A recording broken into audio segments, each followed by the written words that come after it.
all dear friends and students. I'm Professor Neeta. Welcome in our free education channel English Master. Dear students, in today's lecture, we are going to learn our poem number 1.3 in the in the textbook of class 8 English textbook, unit number 1. इसका नाम जो है इस poem का ये है the Pilgrim and इसका full हम एक्सप्लेनेशन पढ़ने जा रहे हैं इन हिंदी. सो अपना नोटबुक एंड पेन लेके ज़रूर बैठिएगा. Each and every single word का मैं जो आपको मीनिंग बताने जा रही हूँ वो नोट डाउन कीजिएगा एंड प्रैक्टिस कीजिएगा. So do like share subscribe our channel and हमारे चैनल का लिंक आप जितना हो सके व्हाट्सएप फेसबुक थ्रू अपने दोस्तों के साथ शेयर कर सकते हो तो उनको भी पढ़ाई में हेल्प मिल जाएगी. और जो आप सबका लव एंड सपोर्ट हमारे चैनल को मिल रहा है, I am really very very glad about it. Thanks a lot for your love and support to our English master channel. Keep supporting. चलिए चलते हैं. आज के लेक्चर में हम पढ़ते हैं द पिलग्रिम. ये जो पोएम है, सबसे पहले तो इसका मैं मीनिंग आपको बता देती हूँ. द पिलग्रिम, पिलग्रिम यानी यात्री. ओके, जिसको हम इंग्लिश में जो वर्ड है वो है ट्रैवलर. ओके, सो ट्रैवलर और वॉन्डरर, जो पिलग्रिम होते हैं वो होते हैं यात्री. ओके, सो यहाँ पे देखिएगा इनसे रिलेटेड इस पोएम में ये जो आपकी पोएम है, सो ये अननोन पोएट है. इस पोएम के देयर इज आपके टेक्स्ट बुक में किसी भी पोएट का नाम नहीं दिया गया है. एनोनिमस यानी कि unknown poem, sorry unknown poet. And ये जो पोएम है इसके through the old man who is traveling alone, and he is sharing his experience, his thoughts, which are helpful to improve our life. हमारे जो जीवन में जो भी आप अभी क्लास 8 में हो, सो आपको ये जो पोएम दी है, सो इससे आपको प्रेरणा मिलेगी. It will motivate you to be positive in your life. अपनी लाइफ में आप पॉजिटिविटी कैसे बनाए रखें and how to help each other, और एक दूसरे की मदद कैसे करें. ठीक है, दैट अगर आप किसी की मदद करते हो, इफ़ यू हेल्प एनीवन, सो वो आपको याद रखते हैं. एंड हमारे जीवन में आप अगर इस जीवन में आए हो, सो आपको कुछ तो अच्छा करना चाहिए, जैसे कि लोग आपके बारे में अच्छा कहे.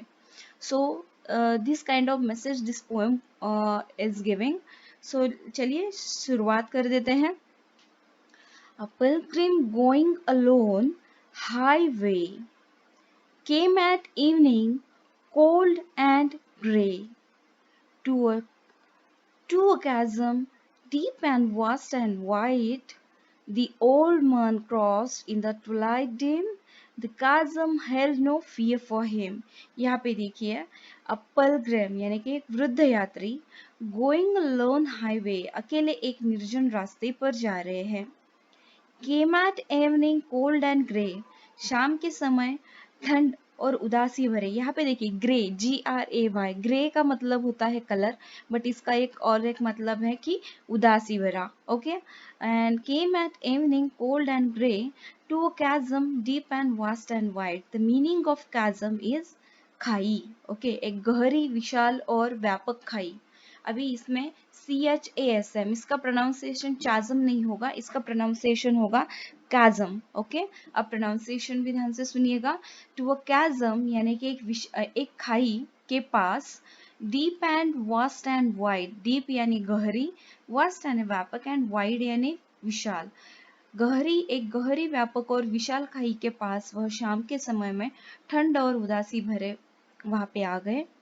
The old man crossed in the twilight dim. The chasm held no fear for him. वो जो वृद्ध आदमी थे, तो वो धुंधलाते सांझ के समय में पार कर गए. क्या? खाई को पार गए, और वो भी बिना डरते हुए. The chasm held no fear for him. उस खाई से उनको कुछ भी डर नहीं लगा, और उन्होंने उस धुंधलाती शाम में, twilight यानी कि सांझ एंड dim यानी धुंधलाते सांझ के समय में, उन्होंने उस खाई को बिना डरे पार किया. वापस से पढ़ लेते हैं all the lines. A pilgrim going alone highway came at evening cold and grey to a chasm deep and vast and wide. The old man crossed in the twilight dim. The chasm held no fear for him. Let's check the next lines. But he paused when he reached the other side. यहाँ पे देखिए pause यानी रुक जाना, लेकिन वह रुक गई जब वो दूसरी तरफ पहुंच गए. When he reached यानी पहुंचना, the other side यानी दूसरी तरफ. and or built a bridge to span the tide. Built यानी बांधना, a bridge to span a tide. और बहते हुए पानी को पार करने के लिए उन्होंने एक पुल का निर्माण किया या फिर एक पुल को बांधा. span the tide यानी कि बहता हुआ पानी. ओके. ओल्ड मैन, वृद्ध आदमी, सेड अ फेलो पलग्रिम नियर. और वो जो वृद्ध आदमी था, सो उनके पास से एक दूसरा यात्री जा रहा था. पलग्रिम यानी कि हमने क्या पढ़ा, पिलग्रिम का मतलब था यात्री. तो दूसरे यात्री ने उनको कहा कि वृद्ध आदमी, why waste your time in building here. आप यहाँ पुल निर्माण करने में अपना समय क्यों बर्बाद कर रहे हैं. वेस्ट यानी बर्बाद करना, ठीक है. बिल्डिंग यानी बांधने में, यहाँ पे पुल बांधने में आप अपना समय क्यों बर्बाद कर रहे हैं. So let's learn all this lines again. But the pause when he reached the other side and built a bridge to span the tide. Old man, said a fellow pilgrim near, why waste your time in building here? Next line.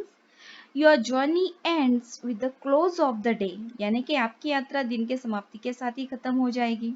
You never again will pass this way. Pass यानी कि गुजरना. Okay.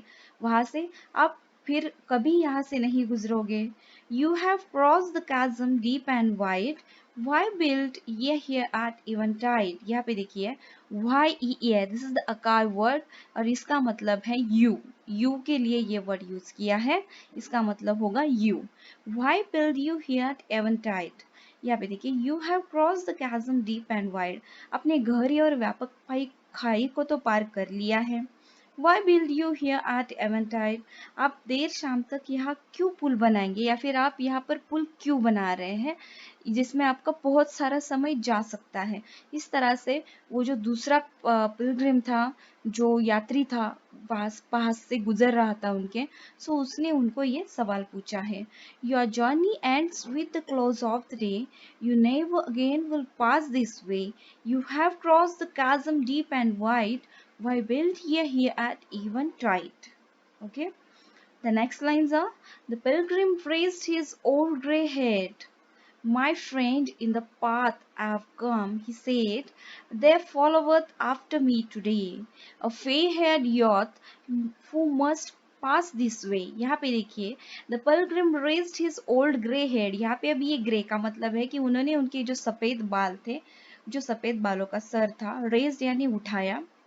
अपने वृद्ध यात्री ने अपना सफेद बालों वाला सर उठाया और उस दूसरे यात्री से कहा, माई फ्रेंड, मेरे दोस्त, in the path I have come. Okay, in the path I have come, मैं जिस रास्ते पर आया हूँ. ही सेड, उन्होंने कहा कि मेरे दोस्त, मैं जिस रास्ते पर आया हूँ. देयर फॉलोवथ आफ्टर मी टुडे, आज मेरे पीछे जो कोई भी आने वाला है. A fair heard youth who must pass this way, यानी कि एक सफेद रंग और सुनहरे बालों वाला युवा, यूथ यानी युवा, युवक, जो इस राह से जरूर गुजरेगा. मस्ट यानी जरूर. ओके. पास यानी गुजरना. कि वृद्ध यात्री ने अपने सफेद बालों का सर उठाते हुए कहा कि मेरे दोस्त, मैं जिस रास्ते पर आज आया हूँ, आज मेरे पीछे जो आने वाला जो कोई भी है, वह एक सफेद रंग का या फिर सुनहरे बालों का जो युवक होगा और जो इस राह से जरूर गुजरेगा. The chasm which held no fears for me. The chasm which held no fears for me, यानी कि खाई से तो मुझे डर नहीं लगा. To the fair hair youth may a pitfall be. लेकिन वो जो सफेद रंग और सुनहरे बालों वाला युवा या फिर युवक है, शायद उसके लिए खतरनाक हो सकता है. pitfall यानी खतरनाक होना या फिर खतरा होना. He too must cross in the twilight dim. और धुंधलाते सांझ के समय में उसे भी यह खाई पार करनी होगी. My friend, I am building this bridge for him. मेरे दोस्त, मैं उसके लिए ही इस पुल का निर्माण कर रहा हूँ. So in this poem, ये जो वृद्ध यात्री हैं, इन्होंने हमें एक बहुत ही सुंदर, यानी कि he has given us a very true message that to help another person, it means a very good thing in your life you are doing. आपके लिए जीवन में आप जो दूसरों की जब मदद करते हो, so this is the best work you are doing in your job, in your life. आप अपने जिंदगी में यह एक बहुत अच्छा काम करते हो. It gives you the satisfaction that you have done something for someone else, कि आपने किसी और के लिए कुछ तो अच्छा किया है.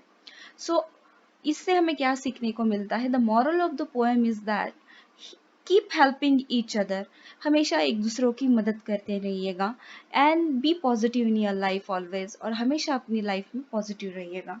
सो चलिए ये लाइन्स हम वापस से पढ़ लेते हैं without pause. A pilgrim going a lone highway came at evening cold and grey, to chasm deep and vast and wide, the old man crossed in the twilight dim, the chasm held no fear for him. But he paused when he reached the other side, and built a bridge to span the tide. Old man, said a fellow pilgrim near, why waste your time in building here? Your journey ends with the close of the day. You never again will pass this way. You have crossed the chasm, deep and wide. Why build ye here at eventide? The pilgrim raised his old grey head. My friend, in the path I have come, he said, there followeth after me today a fair-haired youth who must pass this way. The chasm which held no fears for me, to the fair-haired youth may a pitfall be. He too must cross in the twilight dim. My friend, I am building this bridge for him. So चलिए दोस्तों, आज हमने पढ़ा, and my all dear friends students, आज हमने इस poem के through बहुत ही एक सुंदर मैसेज हमको मिला है। एंड इन दिस पोएम जो भी हमें एक ब्यूटीफुल मैसेज मिला है, तो keep supporting each other and be positive in your life always, कि अपने जीवन में हमेशा पॉजिटिव रहिएगा और एक दूसरे की मदद करते रहिएगा, and do something for someone else that gives you the satisfaction, और किसी के लिए कुछ ऐसा काम कीजिएगा जिससे कि आपके मन को सेटिस्फैक्शन मिले, आप खुश हो अपने जीवन में। ओके, सो आई होप कि आपको ये पोएम अच्छी लगी है। सो कमेंट्स थ्रू आपका जो प्यार मिल रहा है, I am really very very thankful about it, and parents and students keep supporting our channel, do like share subscribe, share कीजिएगा, एंड यस ऑफ कोर्स जल्दी ही मिलते हैं नेक्स्ट लेक्चर में विद अनदर आपका जो 1.4 का लेसन है उसमें। और इससे पहले के जो लेक्चर्स हैं मैंने वो प्लेलिस्ट में लेक्चर्स ऑलरेडी अपलोड किए, आप हमारे चैनल पे विजिट कीजिएगा, प्लेलिस्ट में जाइएगा, class 8 English text book series पे क्लिक कीजिएगा और सारे लेक्चर्स वहाँ से आप पढ़ सकते हो। सो चलिए चलते हैं, नेक्स्ट लेक्चर में ज़रूर मिलेंगे, तब तक के लिए stay happy, stay safe, take care of yourself, take care of family, friends, and bye bye.